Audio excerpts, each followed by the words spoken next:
नमस्कार, वैशालीस रेसिपीमध्ये सर्वांचं खूप खूप स्वागत। आज आपण बाहेरून खुसखुशीत तर आतून अगदी मऊ होणारे रवा अप्पे बनवतोय। तर हे अप्पे सकाळच्या नाश्त्यासाठी, मुलांच्या डब्यासाठी किंवा संध्याकाळच्या जेवणात तुम्हाला काही हलकं फुलकं खायचं असेल तर अगदी पटकन बनवता येतात।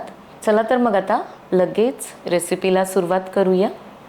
रवा अप्पे करण्यासाठी इथे मी 1 कप रवा घेतला आहे। तर हा आता एका मिक्सरच्या भांड्यात घालूया। यासाठी तुम्ही जाड बारीक कुठलाही रवा घेऊ शकता, कारण याला आपण मिक्सरमधून फिरवून घेणार आहोत। 1 चमचा मीठ घालायचं आहे, अर्धा कप दही आणि आता अर्धा कपच मी यामध्ये पाणी घातलंय आणि हे सगळं आता मिक्सरमधून बारीक फिरवून घ्यायचं आहे। तर हे असं मिश्रण तयार झालेलं आहे, एका भांड्यात ओतून घ्यायचं आहे। असंच आता 10 मिनिट झाकून ठेवायचं आहे।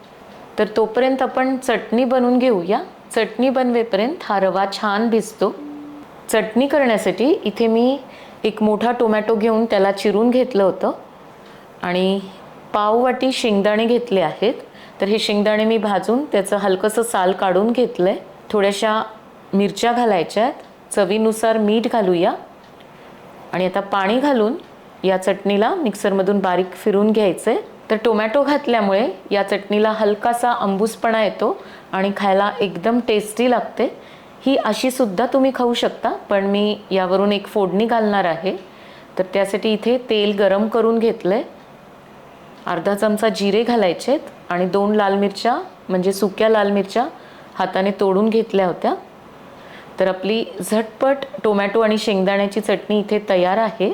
चटणी करेपर्यंत आपलं पीठ सुद्धा छान भिजलेलं आहे आणि मस्त असं फुलून सुद्धा आलंय। यामध्ये आता एक मोठा बारीक चिरलेला कांदा घालूया।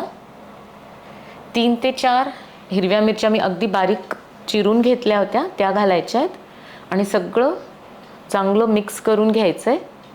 तर मस्त असं आपलं मिश्रण तयार झालंय।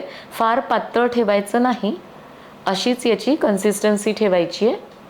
1 चमचा तेल घालूया आणि इथे मी आता पाव चमचा खायचा सोडा घेतला आहे।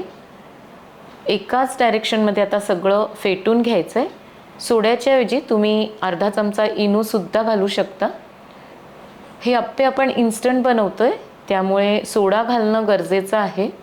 व्यवस्थित मी आता हे सगळं मिक्स करून घेतलंय। लगेच आता अप्पे बनवून घ्यायचेत। अप्पे पात्र मी आधीच गरम करायला ठेवलं होतं, त्यामध्ये आता तेल घालायचं आहे।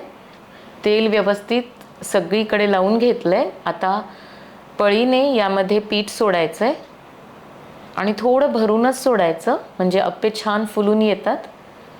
अप्पे करण्यासाठी नेहमी अप्पे पात्र छान गरम करून घ्यायचं।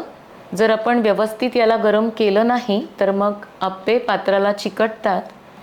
आता गॅसची फ्लेम मीडियमवर ठेवायची आणि झाकण ठेवून हे अप्पे चांगले भाजून घ्यायचेत। एक 2 ते 3 मिनिट आता झालेली आहेत। तर मस्त असे हे अप्पे टम्म फुगलेत, दिसायलाच एकदम भारी दिसत आहेत। यावरून थोडंसं तेल सोडूया। तर तेल तुम्ही तुमच्या गरजेप्रमाणे घालू शकता, पण थोडंसं तेल सोडायचं म्हणजे पलटवायला सोपं जातं। आता चमच्याच्या टोकाने हे पलटून घ्यायचेत। व्यवस्थित भाजल्या गेले की असा छान याला रंग येतो आणि खायला पण एकदम खरपूस लागतात। आता दुसऱ्या बाजूने पण चांगले भाजून घेऊया आणि दोन्ही बाजूने चांगले भाजून झाले की मग काढून घ्यायचेत। तर बनवायला हे फारसा वेळ लागत नाही, एकदा अप्पे पात्र छान गरम झालं की पटापट तयार होतात। तर आता दुसऱ्या बॅचला मी थोडं थोडं तेल लावून घेतलंय। यामध्ये पण प्रत्येक खाण्यात पीठ घालूया आणि पहिल्या बॅचच्या अप्प्यांपेक्षा दुसऱ्या बॅचचे अप्पे जास्त छान भाजले जातात। आता 2 ते 3 मिनिट झाली आहेत। हे सुद्धा मस्त फुगले आहेत। तर चमच्याच्या उलट्या टोकाने आता पलटून घेऊया। तुम्ही पाहू शकता याला पहिलेपेक्षा जास्त सुरेख रंग आलाय आणि एकदम दिसायलाच मस्त दिसत आहेत। दोन्ही बाजूने व्यवस्थित भाजून घ्यायचेत। घेतलेल्या साहित्यामध्ये साधारण 20 ते 22 अप्पे तयार होतात। आमच्या घरी हे रवा अप्पे सर्वांना खूप आवडतात, त्यामुळे आठवड्यातून एकदा तरी मी बनवत असते। तुम्हाला हे रवा अप्पे आवडतात का आणि तुम्ही बनवता का ते कमेंटमध्ये जरूर कळवा। आणि आजची चटणीची रेसिपी कशी वाटली ते सुद्धा अवश्य सांगा आणि व्हिडिओला लाईक आणि शेअर करायला अजिबात विसरू नका. पुन्हा भेटूयात एका नवीन रेसिपीसोबत. तोपर्यंत मस्त खा आणि मस्त रहा.